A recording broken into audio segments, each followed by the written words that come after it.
Buck what you heard. You follow me, I'll follow you back. And today I am joined by my special guest, Evan Winter. Evan, how are you doing today? Dude, doing better than ever. It's post free agency, it's post draft. Now all we all have to do is look forward to hopefully the beginning of the 2020 season. And it's nothing but best wishes and high hopes from here on out. Ain't that right? Bro, I feel the same way. I guess right now you have an idea of what this team is shaping up to look like. I can't say for sure that this is again, the roster is fluid. Things are going to change between now and kickoff, whenever that is, and this is going to be a fun season. I just hope, with all this COVID-19 things going on and people are social distancing, that we can have a football season. So that's something I'm looking forward to. Yeah, man. That's at this point, that's the biggest obstacle for the Bucks in terms of getting prepared for the season is COVID-19. So we're just hoping at this point, fingers crossed that there's a regular season and not a shortened season or some kind of delay. But at this point, who knows? It's all up in the air. But like we've talked about on here before, as long as everybody's safe and healthy, that's the priority. We can forego football for a season if we have to. Hopefully that doesn't happen. But at the end of the day, everybody's health is what's most important. Yeah, most definitely, man. I mean, just so many things have happened, from the end of the season up until now. This just in the NFL is a league of parodies, and just everything that's happened is just so crazy. This league right now looks nothing like it did at the end of the season. So definitely so much to look forward to. I did want to start kind of backwards, and we'll work our way, up to where we are. But we saw where on Monday, I believe, and I don't even know if it's official. Is it official? Has Jameis Winston signed with the New Orleans Saints? Actually, yeah, they just released it about 5 minutes ago. Mm-hmm. The New Orleans Saints themselves on their Twitter account says the Saints have agreed to terms on a one-year contract with quarterback Jameis Winston, and that was literally released at 4:59 p.m. Stank Bastard himself, if he's hopefully watching, reposted the infamous Team America GIF of I can't think of his name, but the main puppet puking all over the place. That's Hey, how a lot of people feel right now. yeah, and the main reason I'm bringing this up, only reason, because I'm gonna move on from this. Tom Brady is the quarterback for the Tampa Bay Buccaneers Yeah, right for now. sure. That's our guy. That's who we've got our horses hitched to. That's how we're rolling right now. And as far as I'm concerned, that's our quarterback. Jameis Winston. I love Jameis Winston while he was here. It's no secret. I mean, if you follow the show, I did.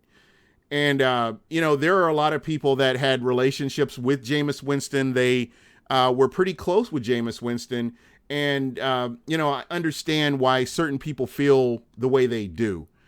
Now, when it comes to me, my opinion on things is different than the next person. So I'm not going to sit here and tear somebody down because of how they feel or how they root for, a team or a certain player. I'm not going to go that direction. I know a lot of people are upset, and there were some things that were said on social media, and to me, it's not that serious. It's not that serious. I think what's more important is wins and losses. What's more important is going to the playoffs to me. I think the Tampa Bay Buccaneers have done great in the draft, and we're going to get into that. I think they've done great in free agency. And as far as I'm concerned, that's where our mindset needs to be, is on free agency and how Tampa's going to get better and be competitive and win games in the playoffs and potentially play for a Super Bowl. So yeah, that's a lot to unpack. Number one, congrats to Jameis. Super happy he's found a place to land, a good place for him to land. I wish him nothing but the best. I still think he's a top five talent in the NFL at the quarterback position, and hopefully everything works out for the best for him in New Orleans. He has a good shot down there. Second off, all this somewhat quote unquote controversy obviously revolves around Corey Hayes on Twitter about him talking about how he would buy a Saints jersey with Winston's jersey with the Saints and so on and so forth. And honestly, I think his comments got blew out of context. I think a lot of people started adding layers onto what he was really trying to say, which at the end of the day, what he was saying is harmless. He knows Winston personally, or at least he knows their family personally. He said that on Twitter himself. So there's a different layer and there's a different context when it comes to his relationship with Winston. Me, myself, I root for the Titans, but I don't root for the Titans, obviously, when they play the Bucs, but that's my hometown. Yeah. I'm from Nashville. I've always supported my own teams. So it would be hypocritical for me to sit here and criticize other people for rooting for other teams. But at the same time, it would be very hard for me to root for a division rival. And I think that's kind of where I'm at. When Doug when Doug Williams went to Washington, I wasn't going out to get a jersey. I wished him well. I was happy they won the Super Bowl. I was happy for him. It's as far as it went. Warwick Dunn went to Atlanta, and I physically got sick because that's the team he went to, and that was the end of my relationship with Warwick Dunn. I love what he does off the field, but the fact that he's associated with that scumbag organization, that just doesn't sit well with me. Gerald McCoy, you're absolutely right. Gerald McCoy going to the Panthers, and here's backing up your point is.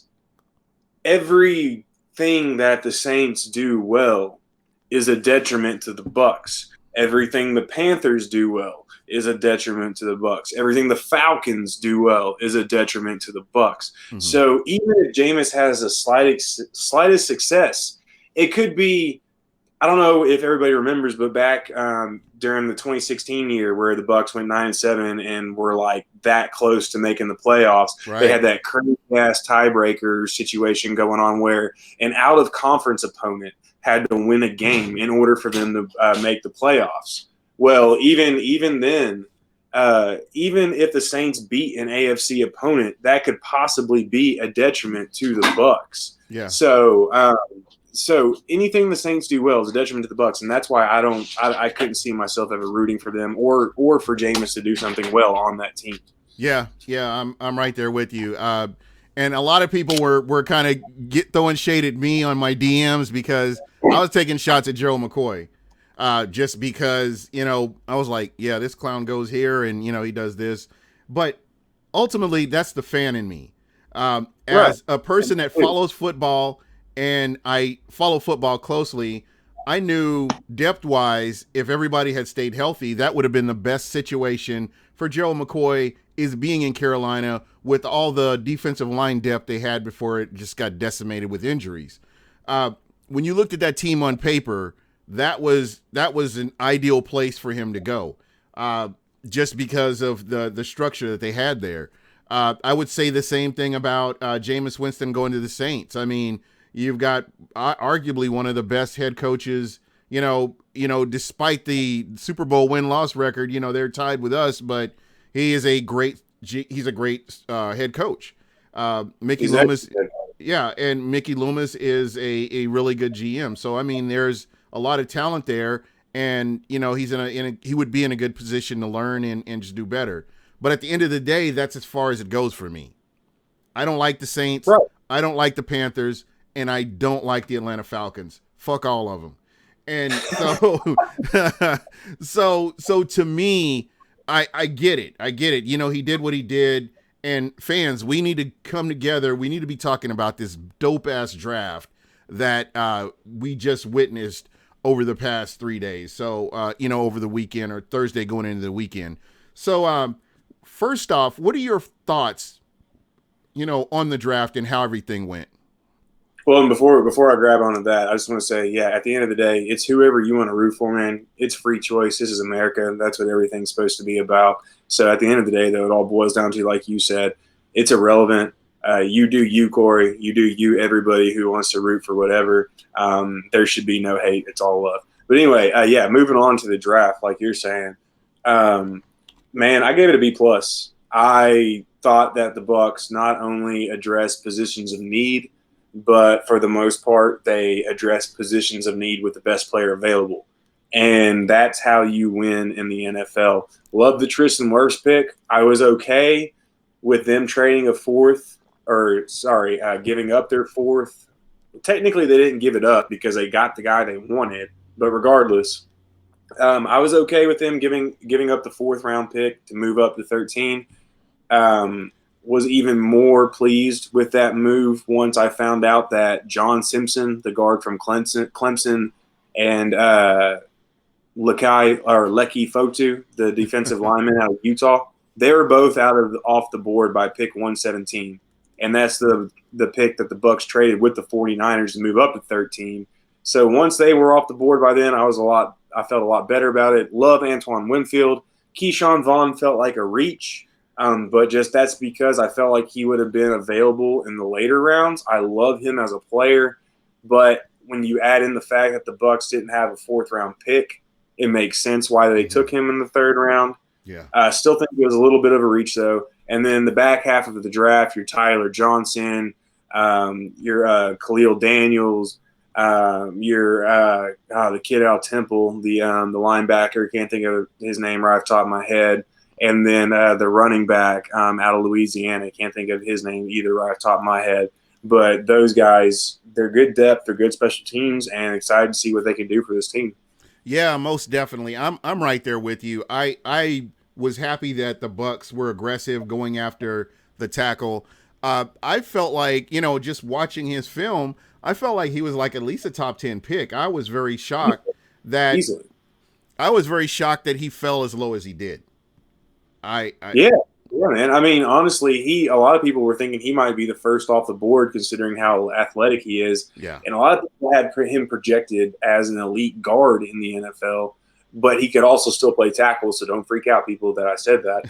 He's still very capable of playing tackle, and he played in the pro-style system in Iowa, so that's also good as well.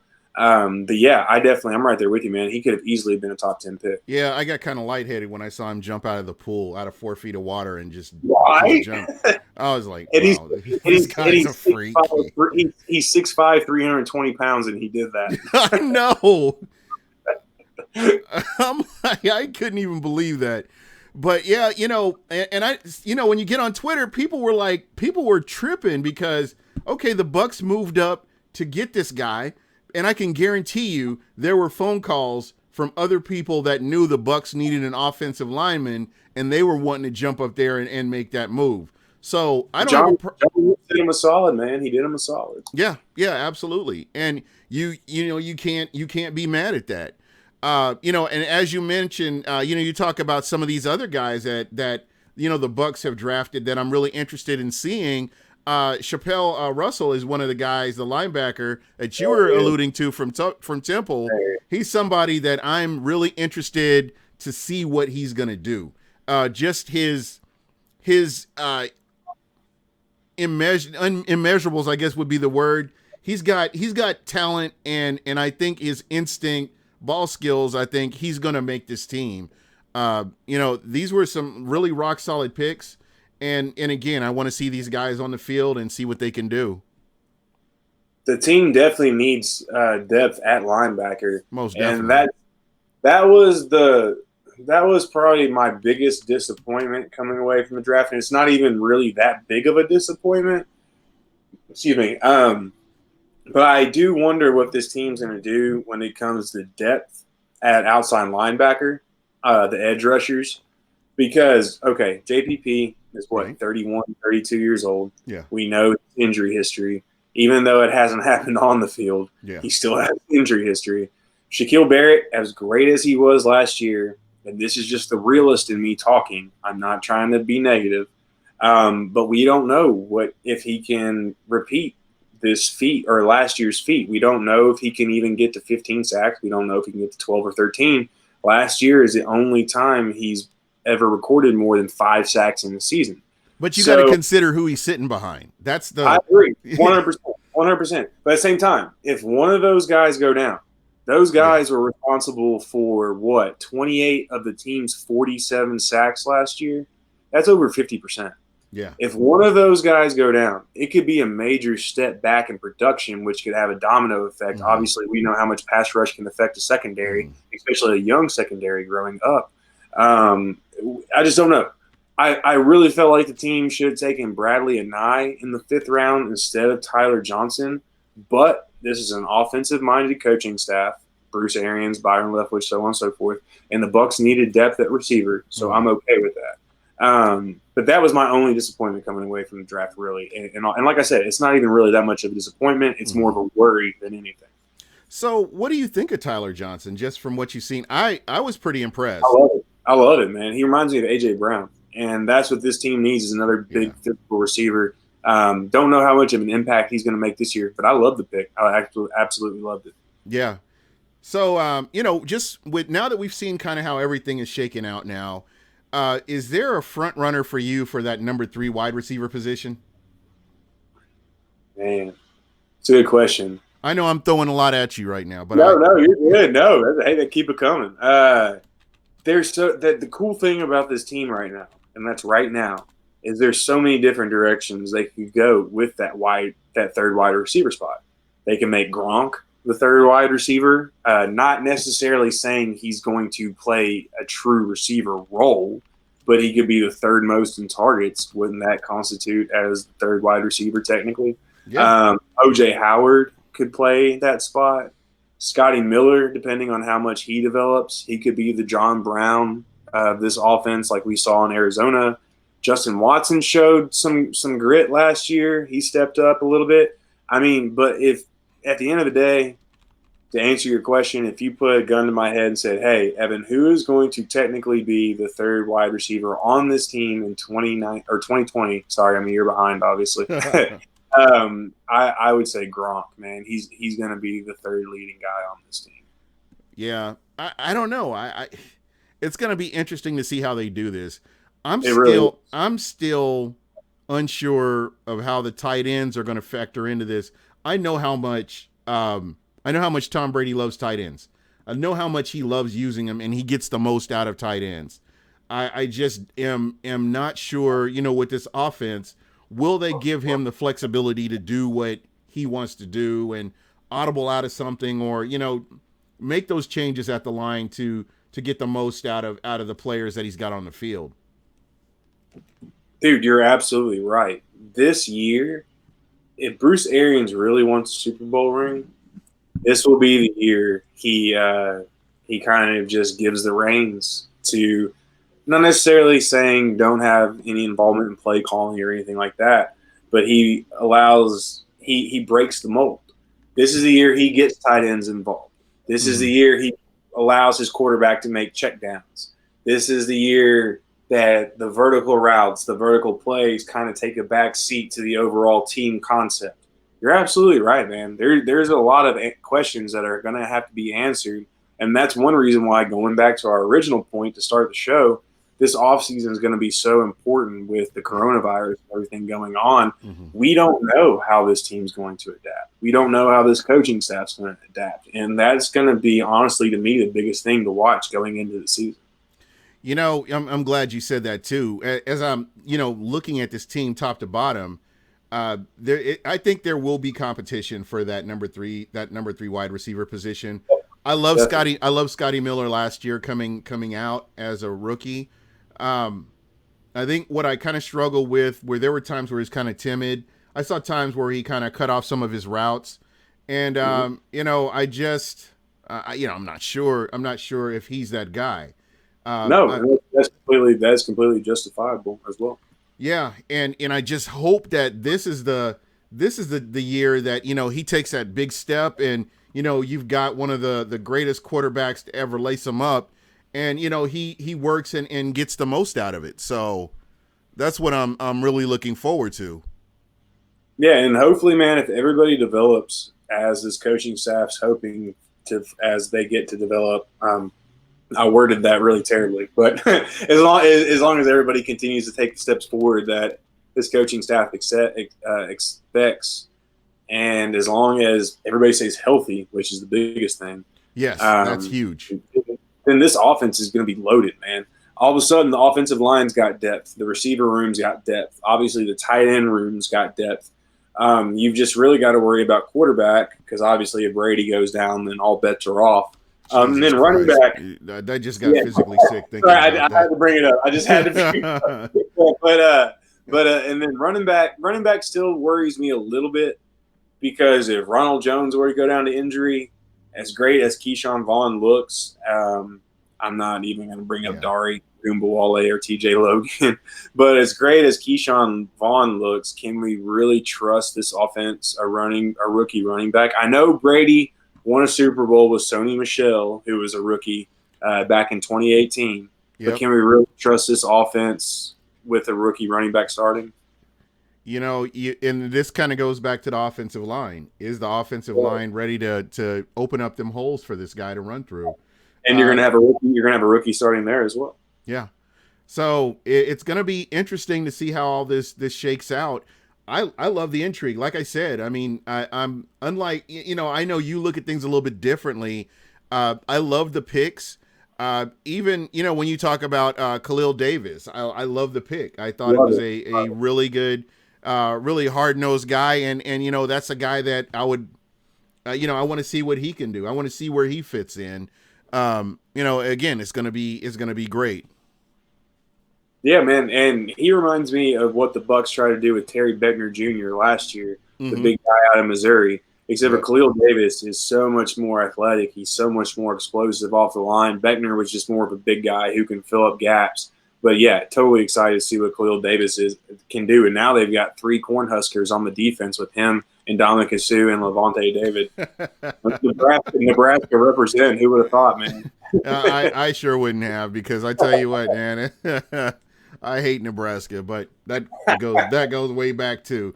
And when you're looking at this team, I know you had mentioned that you gave it a B.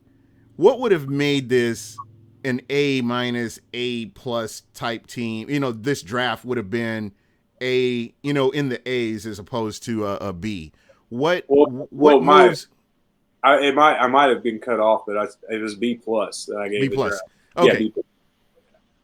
Yeah, but the A- or to get it to the A territory, it's just more me being picky than anything. Like I said, I feel like the Keyshawn Vaughn pick was a bit of a reach. I would have liked to have seen them taking maybe a Jabari Zuniga in the 3rd round, a Lloyd Cushenberry. Even though I feel like the Bucks are pretty set at center, considering Ali Marpet can play center, and then Joe Haig could switch to left guard if he really needed to. The offensive line that they have right now is really versatile. But there was also still Matt Hennessy, the center out of Temple. There was Lynn Bowden, the slot receiver out of Kentucky, that was still on the board in the 3rd round. I feel like that they could have still grabbed somebody that would have added a little bit more depth, maybe some starting potential, and they could have had Keyshawn in the 5th round. But then somebody I saw on the Bucks Nation website brought up a good point, saying if you swap the Tyler Johnson pick, move him to the 3rd round, and put Keyshawn in the 5th, it's essentially the same thing. Yeah. And that's a pretty decent point, because there's a lot of people who are saying Tyler Johnson should have gone that high. So at the end of the day, it's just more being picky. But the Keyshawn Vaughn reach, I'll put in air quotes for everybody. The Keyshawn Vaughn reach, that's what had it at a B+ and not an A for me. Yeah. And, you don't really follow Vanderbilt. I mean, me personally, I don't follow Vanderbilt. I mean, well, I remember when he played Tennessee, and he was absolutely killing them until a concussion took him out, and then I started following him after that. So that's the only reason. Yeah, and just watching this kid play, I mean, there's always a big play. There's always a 60-yard break, and he's gone.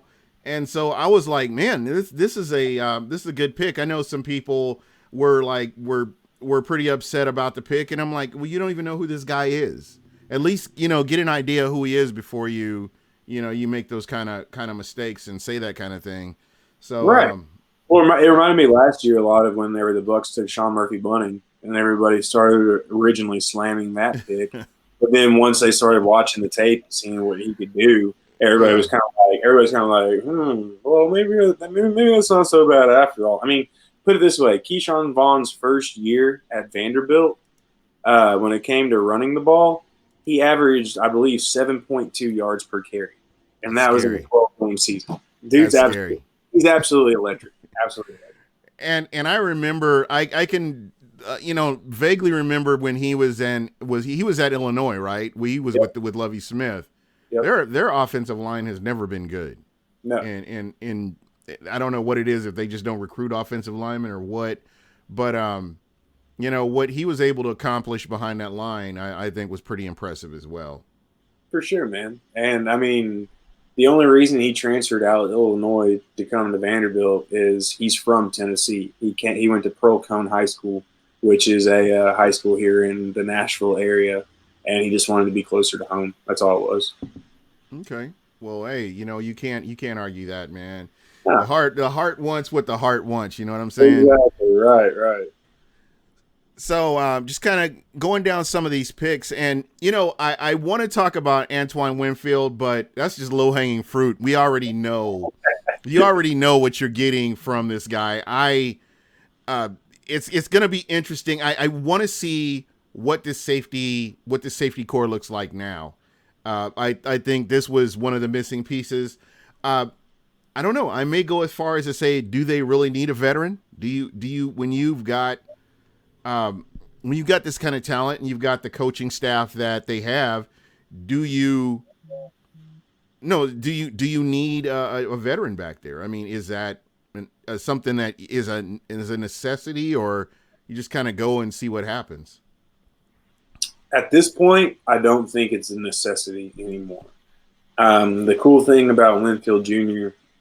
is that he can not only play safety, he could also play the slot every now and then. You could bring him up into the box. You could bring him up to the line of scrimmage. He's a pretty versatile dude. So that helps a little bit with the cornerback depth. But obviously the safety depth at this point, at the strong safety position, you got Jordan Whitehead and Dakota Okay. Dixon. Mm-hmm. At the free safety position, you got Andrew Adams, Antoine Winfield Jr., and Justin Evans. And then you've got Mike Edwards, who's kind of in between. So you've got 6 guys. This team only carried 4 safeties going into 2019. So 2 of those guys are probably gone. If I venture to guess, most likely it's going to be Jordan Whitehead, Yeah. Mike Edwards, Antoine Winfield Jr., and Andrew Adams.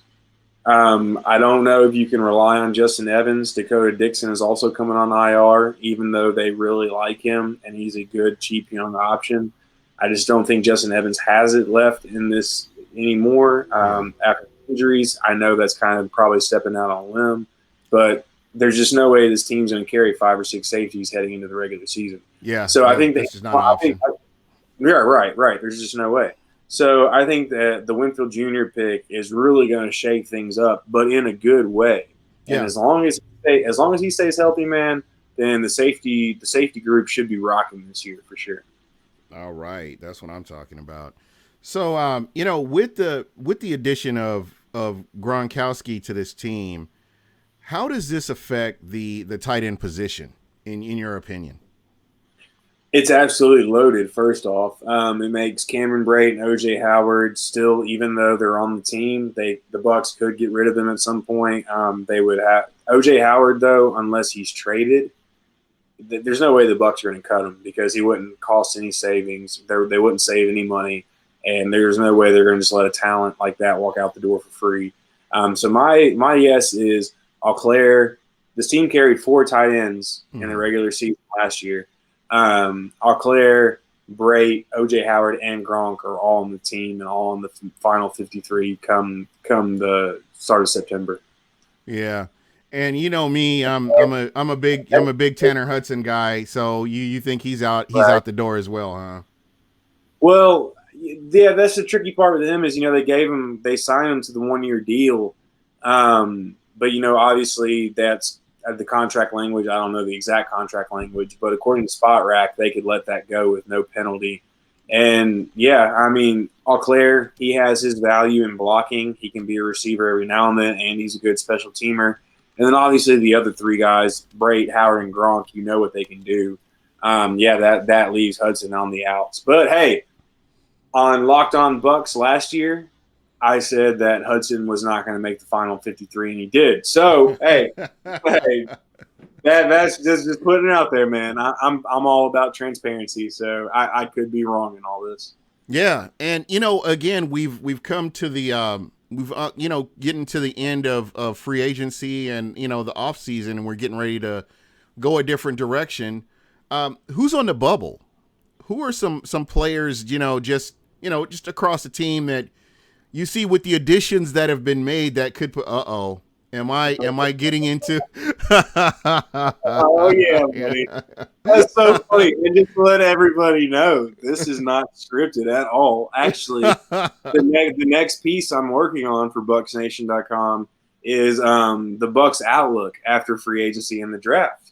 And guess what I was working on before we came on here on the air is who are the likely players to go. Hey, you've got a captive audience. Can we get a little taste of that? Look, hold on. But first off, let's give you some credit for being the mind reader here and just being. This is why you're one of the best, man. This is why you're one of the best because you know the flow of this team, you know the questions to ask, and you know how to set everything up. So kudos to you, my man.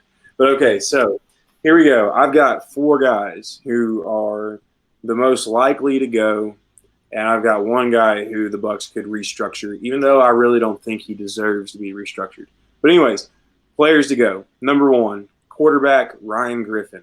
Yeah. The Bucks would save $1,750,000 just straight off the cap if they released him. Now, granted, they've got to sign somebody to replace him, but they're obviously not going to cost $1.75 million. So there's some leeway there. Okay. He currently makes twice as much as Blaine Gabbert. Blaine Gabbert right now makes $887,000 a year. And that's high. Right, even that's high. But that's a first round draft pick who has experience in Bruce Arians' system. Yeah. It's hard for me to envision Ryan Griffin making twice as much being the third string guy. Now that's me obviously assuming he's going to be the third string guy. Yeah. But that just seems implausible. So that's number 1 on my list. Number 2 is Justin Evans. I just don't feel like the Bucs can rely on him at this point. And after the dead cap, the Bucs would save $1,173,995 releasing him. Number 3, punter Bradley Pinion. If the Bucs release him, they save $1,700,000. Now, granted, you've got to replace all these guys with other players, but still, Dustin Colquitt from the Chiefs, he just got released today. Pretty sure you could find him for less than $1.7 million, so on and so forth.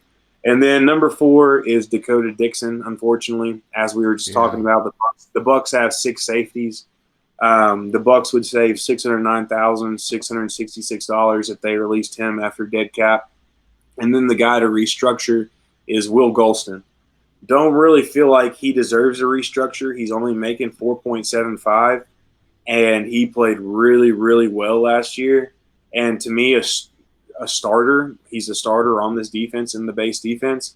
A starter at $4.75 is pretty damn cheap, especially when you consider Ndamukong Suh is going to make $8 to $10 million this year. Those are my guys. I loved Will Golston's play last year. I thought he was one hell of a run stopper, and I mean, just what they've done to stop the run. I feel very comfortable with this Buccaneers defense as they are right now, going up against the run. I know I've heard people talk about Todd Gurley, but I'm talking about the Tampa Bay Buccaneers and that front 7. I really believe they're going to handle business again this year. What did Todd Gurley do against them last year when they played the Rams? I mean, why are people all of a sudden worried about I mean, I think a lot of it has to do with that's a division rival and possibly that, they play twice a year. But that's that's all the credit I'm giving those clowns. So there's that. Well, hey man, it's the Bucks, so you always got to worry about something. But yeah, I wouldn't Yeah. be too worried about. I would be more worried about Julio Jones than I would be Todd Gurley this year. Yeah. And even that, I think with, everything that's going on right now, what we saw from the secondary in the back end of the season last year, I can't stress that enough. I was not expecting to see that secondary play the way they did. So uh, I am happy with, where they are. And one of the big concerns for me is that the defense can come in and pick up right where they left off. That's going to be important for me. I think you've got a healthy Devin White, which you didn't have at the beginning of the season. That's going to be the biggest part of this if he comes in healthy. And Vita Vea, I think you're looking at a monster team because you've got a Devin White with a season under his belt, whether it was on the sideline or whether it was playing. He's got a season under his belt and he knows what to do, and he's only getting better. So that's something that I'm looking forward to right there is just, what that core is going to do. Levante David getting the exposure that he's always deserved, even going back to his rookie season. Hopefully he'll finally get that with all the notoriety that comes with a Tom Brady and a Gronkowski coming to Tampa. There's no other player that I'm rooting for, or combo of players, rather, I should say, that I'm rooting for more this year than Vita Vea and Levante David. I want Vita to stay healthy, and if he can do that for the entire season, I know he didn't miss any time last year, but he got hurt in training camp. Right. Excuse me, and he missed the first 3 games of his rookie year. Yeah. But if he was he a can freaking play monster after that. right. But if he can stay healthy through the entire training camp and entire season, I feel like this year's going to take off for him. And there's no other player that I want more to have a good year than Levante David, because this is the last year of his contract with Tampa. And let's just say it's a Buck's life happens. Tom Brady goes down, something tragic happens, the team goes, 7-9, 6-10. But Levante still balls out just because he's Levante, Yeah. and all the entire country's now watching this team because Tom Brady's on the team, and Gronk's on the team, and all this other stuff. Hopefully, if the Bucks decide not to bring him back, he can go somewhere and win. And this year's attention will help him do that, because the dude deserves nothing more than a playoff appearance. He's stuck it out. He's been nothing but the He's a utmost consummate professional. Exactly. You can't ask for a better attitude, better work ethic, anything, better production from a guy like him. So really hope it works out, though, in the best way possible for the team and the players this year. Yeah, definitely, man. I'm really looking forward to that too. I am going to actually jump in the chat here real quick because Let's see what everybody has to say. Yeah, man. And as always, if you get a chance, the chat is really awesome. Christopher Counts, what's going on? Long time no hear from you. Calvin Andrews. Oh yeah, I think we talked about this, Chris, before we came on, about what the assistant GM from the Saints said, and I don't care. That guy's, that he's basically like the shift manager of general managers. He really doesn't, he's kind of there, but he doesn't really count like a Mickey Loomis. And when he had his opportunity, he blew his opportunity. So I don't pay a whole lot of attention to what somebody like that guy has to say. So there's that. Andy Finley from Scotland, what's happening? He's like you. He's a Titans fan, and he roots for the Bucks. He roots for the Titans because of John Robinson. When John Robinson was in Tampa, they formed a relationship, and even after he went to Tennessee, Andy, when he comes to the United States, he goes over and hangs out, and they have a real good relationship. But at the end of the day, the Bucks are his number one team, and that's much appreciated. And he's like me. He says, I hate the Saints and Sean Payton as much as you like the Falcons. so it's gonna be interesting. Let's see. Worst falling to us was perfect. My ideal player for us, but never thought he would have that drop. I'm the same way. I I did not look at him closely because I figured he was going to be gone. Well, and the best thing about him is he's versatile. Like I mentioned, a lot of scouts had him as an elite And guard. you know, to that point right there, I'm glad you said versatile. Have you noticed the theme with Jason Light? And I know he hasn't hit on all of his players, but the players that he does bring in, they're versatile. Yeah, They can play more than one position, and that's the one thing I appreciate about him when he gets somebody. They're not just playing this one isolated position, but they can kind of go back and forth. But go ahead with what you were saying. no, yeah, no, I'm right there with you. And versatility is always a good thing to have because especially with the salary cap, you need to allocate your money in the proper ways. So the more versatile players you have, it might save you some money spending on bringing in another guy. But anyways, yeah, I love what Wirtz can do. He could eventually play guard. Obviously, he can play right tackle. Light even mentioned him possibly moving down left tackle in years to come. Obviously that's Mm-hmm. a foregone thing.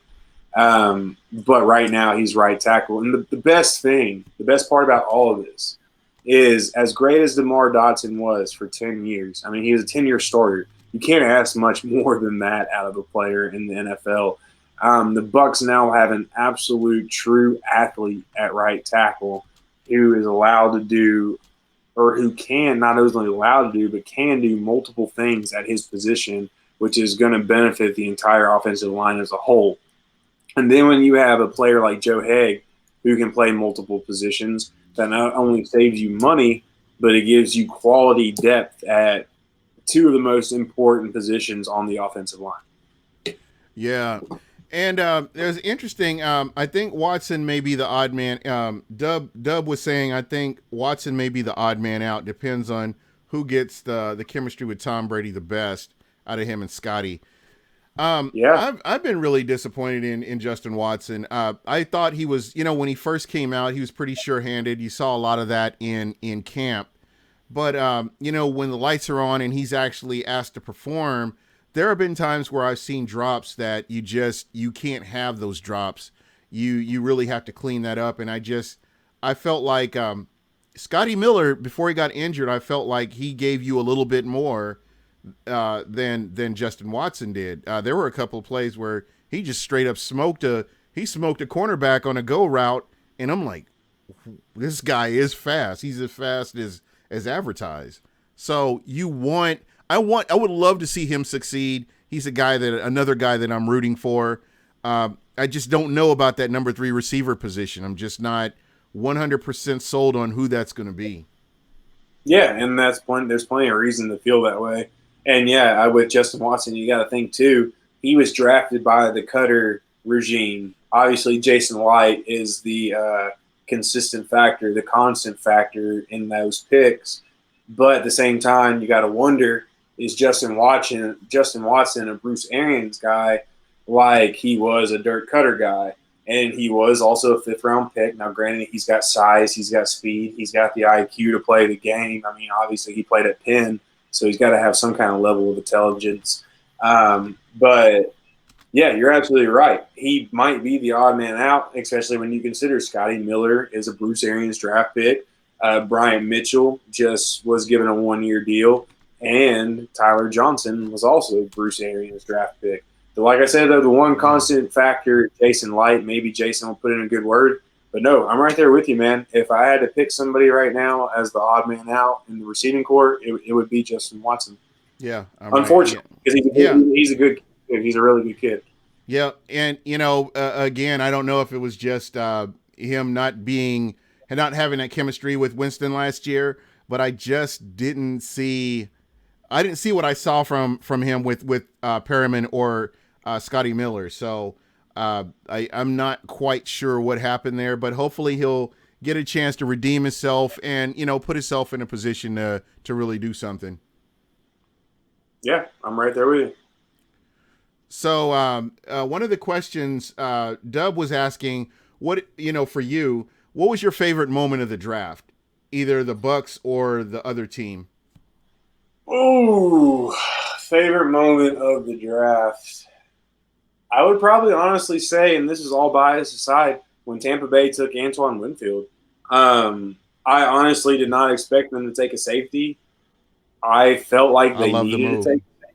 Yeah, I felt like they really needed a true center fielder on this defense, and Antoine Winfield, or maybe even a Jeremy Chin or an Ashton Hmm. Davis, a Kyle Duggar, any of those guys. I felt Yeah. like each of them and would have provided that as well as cornerback depth. So definitely, I was extremely happy whenever they took Antoine Winfield. Tristan Wirfs, though, would definitely be a close second. Definitely a close second. I think for me, it was CD Lamb grabbing a cell phone was hilarious. I mean, I That was just, awesome. Yeah, yeah. yeah. I mean, that was all over. I was all over social media after that happened. But, Well, yeah, the James Moore. to that point, Oh, sorry. Go ahead. Go ahead. Go ahead. man, I loved this year's draft more than any draft I've watched in recent years because you get to see people at home. You get to see people in their environment, and that chemistry, you can't orchestrate the chemistry that you saw. The parent that's taking their kid to a football game, the parent that's had to suffer through injuries with the kid, just so many different things. Putting your kid through college to get to the point to where they are. All these different things culminate to the moment where, you know what, I'm actually going to get to play in the NFL. And just to be around those people, they're not surrounded by a whole bunch of strangers. They're surrounded by family members. I would love to see the NFL continue this process. I don't know if you remember. I think Mariota and Jameis were both at home for the 2015 draft, I believe. Oh yeah, And absolutely. and I love the fact that you could do that kind of thing, and and now you're kind of forced to do it, and I like it. I like it better than the glitz and glamour of going to New Orleans, or I mean going to Nashville or going to Vegas for the draft. I love this concept, and I would love to see them keep it. Yeah, I there's always the personal human element um, towards watching people celebrate with their families and all that good stuff. But at the same time, and this is just coming, maybe I have a personal bias in this because I got to cover the NFL draft in Nashville last year. But man, there's something to be said about the glitz and glamour and all that stuff. I mean, everybody who came to Nashville last year, I guarantee you will tell you it was worth the time. It was worth the money.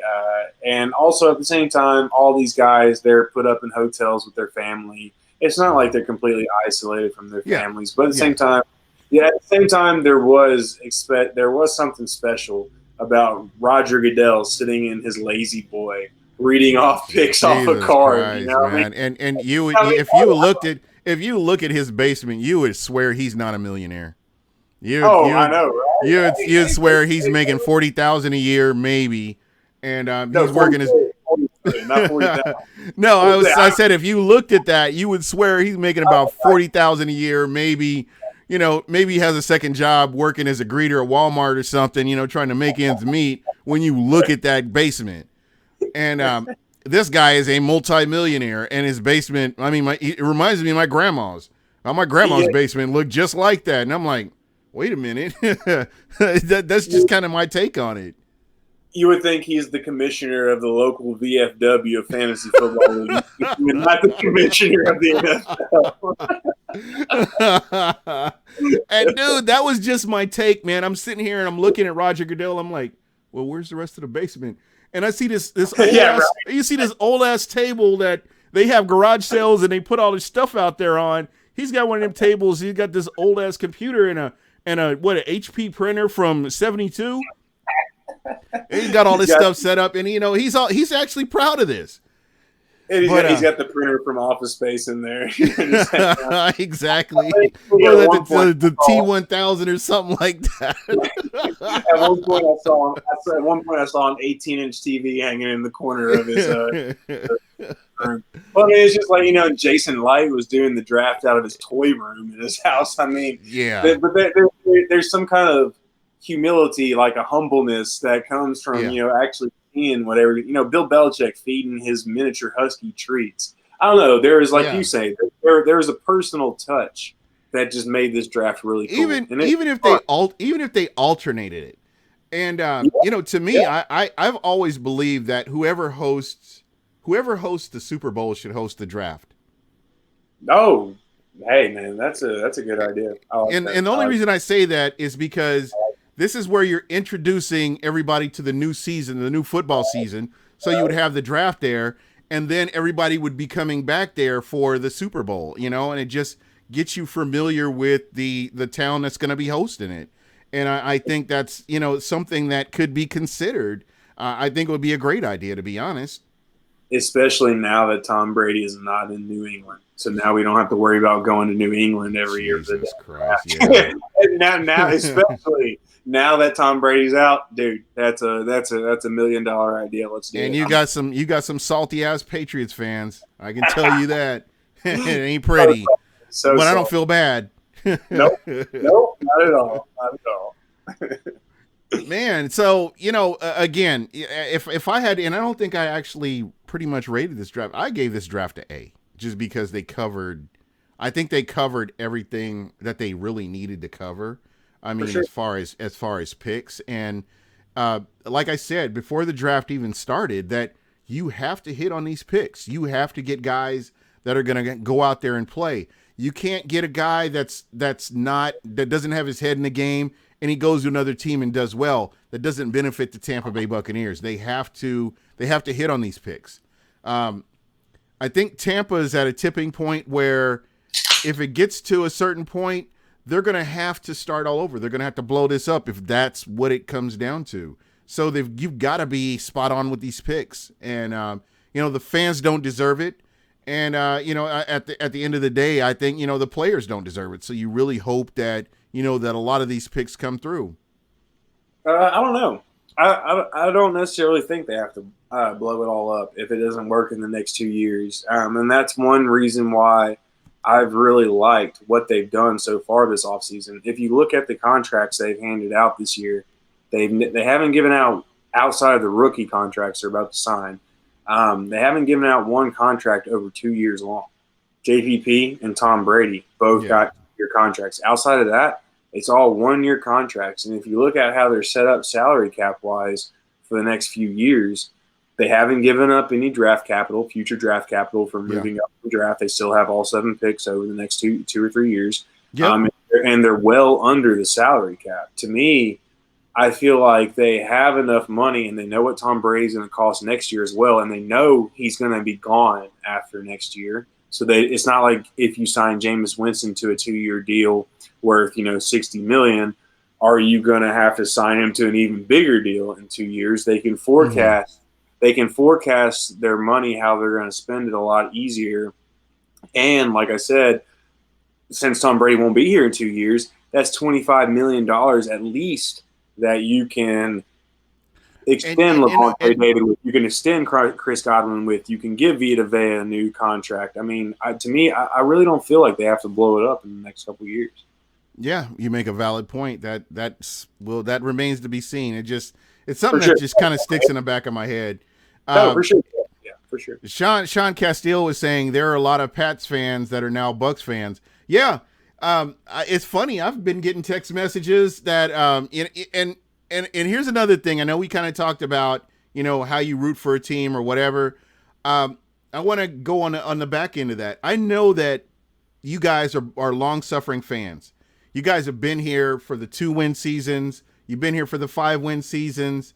You've been here for the 6-win seasons. I mean, you guys have been long suffering and you are hardcore super fans, all of you, no matter who you are. What I was going to say here is, with you having new people coming in, you just got to welcome them. If they're going to buy tickets, if they're going to go to football games, if they're going to be the people that are going to be those rabid fans that root for this team, even as long as Tom Brady's here, you got to welcome that. I think that's important. And you never know, these fans that are coming in here and really see the how things are for Tampa, they may become long-term fans. You just never know. My thing is, I understand both sides of it, and I welcome them. I welcome. There was I just got followed. There is somebody named Cam who's a new Bucks fan, Cam Bucks fan, and she she followed me and we started talking, and I was like, oh, okay, we don't need Cam Newton. We got this Cam here. So, you know, we're good, you know. And again, I want to get Raymond James Stadium back to where it was when I was a season ticket holder. It was just like, you know, people would pay double the face price for my tickets when I couldn't go, just because they wanted to go see the Tampa Bay Buccaneers. And you know, I loved it. I mean, that was a great time. It was wild. It was loud, and you know, it really hurt me in 2008 before 2009 before I moved to Arizona. I had to give up my season tickets, you know, because of my job. I moved, and so I couldn't really hold on to them. But that's the one regret that I have, that I didn't keep those dope ass seats. But you know, again, it is what it is. No, I think you hit it on the head perfectly. These fans that are transitioning from New England Patriots or wherever they're coming from, yeah, they might not have been here and stuck through it, the pain and the anguish and all that stuff with us, and they might not have been here for all the losing seasons. But if you give them something to remember, and if this does work out the way it is planned, these people are going to stick around for forever. And what's bugged me the most is you see people who demand respect during a 7-9 win season, like there were at times last year. People who demand respect during a 4-12 season or a You nine gotta and earn that shit. yeah, not a 9-7 season wherein you don't make the playoffs. Well, guess what? If this works out, the Bucks get to the playoffs, you're going to have all these more voices, all these additional voices giving you the respect you've wanted all these years. So you can't have it both ways. You can't have it both ways. Yeah, And hey, to me, welcome in, embrace everybody with open arms, and just ride with it. Enjoy the ride, because this is what you've wanted over the last 5 years, is it not? All this attention, all this love, all these great prognostications. I mean, this is what we've craved as a fan base. And honestly, the eye of the world, honestly, is on us, because Tom Brady he's like Peyton Manning. He transcends football. He's a celebrity in the modern world. So, I mean, it's a whole new level of appreciation for the Bucks if people allow it. that's exactly right, man. I couldn't have said that any better. Will the Brewer said if they come now, uh, it's okay, I guess, since the Bucks haven't won a playoff game in over 15 years. But next year, after they are in the NFC Championship game, they can piss off. Hey, let them hang around, man. They'll trust me. They'll be rooting for us just like we're rooting for them. So, in my opinion, no big deal. And Sean Castile had a question for you. He's asking, what defensive player will have the most impact for the Bucks? He says Vita Vea, and I wanted to kind of get your thoughts. I'm hoping Vita Vea. That's who I'm hoping. If I had to put money on it, though, I'd say Devin White. I think That's Devin that's White. where I I think think that's where my money's on Devin White. That guy he's a freak of nature. He's just a monster. Uh, you know, as he's progressing, because Tampa wasn't winning is the only reason he didn't get more press than what he did. Only mm-hmm. reason. Only Mm-hmm. reason. I think he is another guy that you're going to see him. You're going to see his name, and people are going to be like, "Oh, I know who Devin White is." I can guarantee you there are a lot of defensive players that are going to end up in the Pro Bowl this year, if unless they go to the Super Bowl, because of their play this year, and I think they're going to elevate it. I really do. Yeah, I'm right there with you. Like I said, I hope Vita Vea, just because of the position he plays and how he plays the game and what he can do. I hope it's him that has the most impact, because I believe if he has the most impact, it'll have the best impact on the defense overall. But I think just in terms of production, his impact on the defense, so on and so forth, I think it's Devin White. Yeah, most definitely. And let's see, Thomas Corral was saying, I gave the draft an A, fully expect some of these guys to show up. I'm going to tell you what, man, the first three picks, I think they're starters. And maybe I'm wrong here, but I think you've got guys that the first three picks are going to be guys that make an impact on this team instantly, just because of their skill sets transferring into the NFL. I think they'll be just fine. I think definitely, and I probably got to dip out after the next couple questions. Okay. But I think Tristan Wirfs and Antoine Winfield are definitely starters. I think Rojo keeps the handle on his job though over Keyshawn Vaughn. All right. Well, I tell you what, I know you have to go. As a new parent, congratulations, by the way.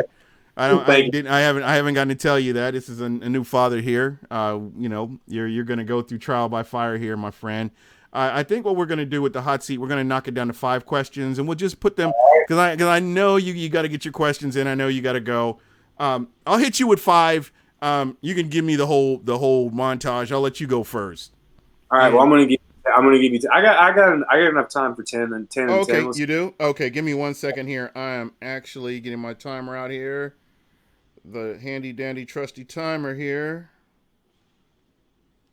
Oh, they're asking about algebra. Algebra's down here somewhere. Oh, there he is. All right, and I'm ready when you are. All right, ready? Go. Yeah. Bucks best draft in the NFC South, buy or sell? Buy. Bucks best draft in the NFC, buy or sell? Sell. Bucks best draft in the NFL, buy or sell? Sell. Tristan Wirfs will start week 1. Buy. Keyshawn Vaughn will record at least 500 yards from scrimmage. Buy. Anthony Nelson will record at more than 4 sacks. Buy. Antoine Winfield Jr. will finish with more than 2 interceptions. Buy. All 7 draft picks will make the roster. Sell. JPP will lead the team in sacks. Buy. Brady will throw for more than 4,000 yards. Buy. All right, that's it, man. You pass. hey, give me 30 seconds though. I'll be right back, okay? Okay, no worries.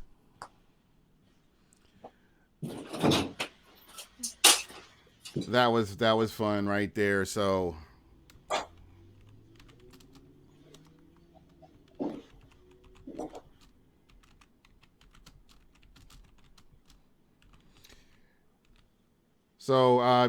and guys, if you guys want to, if you're following me on Twitter, hit me up with some hot seat questions. I always like taking them, and I'll try to add them. I saw some of yours in the chat, and I'd already gotten some of mine already. So we'll just kind of see how this all plays out here, and when he comes back, and we will kind of go through some of this, and it's gonna be interesting to see, just how this season is really gonna go here. Yeah, and just please be sure to listen to Shooty Shoots, my guy, the emotional leader here. You know how he is. Sorry, baby was crying. I had to make sure everything was good. No worries, man. I mean, that comes first, baby first. There you go. Yeah, man, you passed though, so I like that. That was a good one. That was a good round. Okay, well, let me know when you're ready. All right, I'm good. Let's roll. All right. Tampa Bay Bucks draft, boom or bust? Boom. Raiders draft, boom or bust? Bust. Too many receivers. Donovan Smith, 2020, boom or bust? Boom. I'm in the minority. I like Donovan Smith. Bills win the AFC East, buy or sell? Woo, buy. I'm going to buy it. Bruce Arians, coach of the year, boom, buy or sell? Sell. John Gruden. Goodness, hold on. I just lost mine. Hold on. Let's stop this here. Oh, sorry. Baltimore Ravens draft, boom or bust? Bust. I didn't like it. Did not like it. Wow. Okay. Oh, I'm sorry. Cam Newton to the New England Patriots, buy or sell? Buy. I buy it. If Breeze goes down, Jameis Winston will win over 5. Will go over 500. Buy or sell? Sell. All right. Tampa Bay Buccaneers to the Super Bowl. Buy or sell? Sell. Playoffs. Buy. Super Bowl. Sell. All right. And the last question.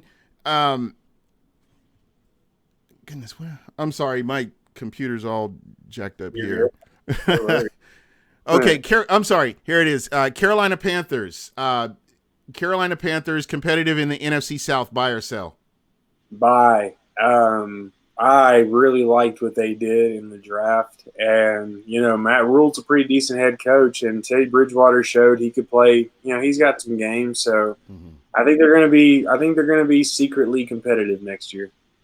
Yeah, and I know if you talk to Panther fans, they're going to disagree with you. Nobody is happy about Teddy Bridgewater being in Carolina right now, but I have a different opinion. I think that he's a guy that's got a steady hand, and he doesn't put you in a bad position. I think that he's going to put this team in a position to win some games that a lot of people don't think they will. So, I mean, as long as you have a Christian McCaffrey in your backfield, I mean, you just never know what's going to happen.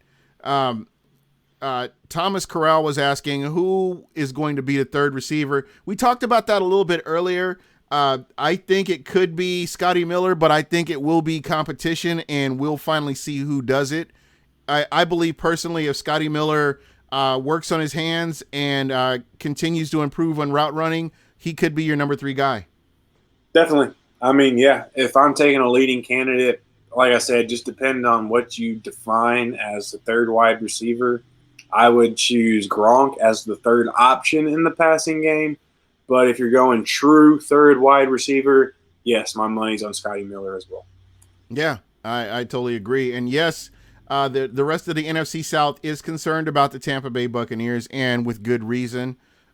Just with everybody they've brought back on defense and the upgrades they've made on offense, I think this is just going to be a formidable team for anybody. I mean, just consider the games that they lost last year by a touchdown or less, and you look at what they've done now. I think they've really improved the chances of winning those close games compared to what they have been.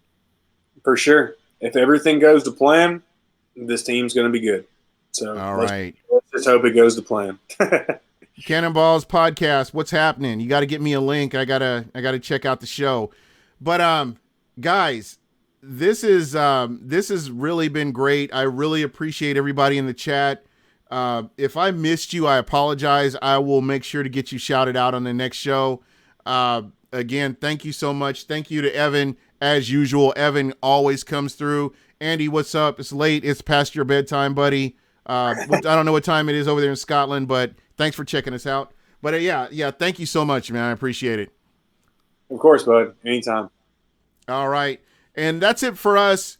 And just look for another show. If I find somebody crazy enough to get on with me again, I will possibly go live again this week sometimes. I really want to get you guys on here as I can. It was kind of fun for the draft. I was able to get people somebody just messaged me, like, hey, can I come on? And got him on, and we just started talking. So, it was a lot of fun. But again, this was fun. Hopefully I can drag him on next week if there's something to talk about, and just stay tuned. If you're following me on Twitter, hit me up at BuckWhatYouHeard, and for Evan, it's Evan_winner. Yeah, I got that right?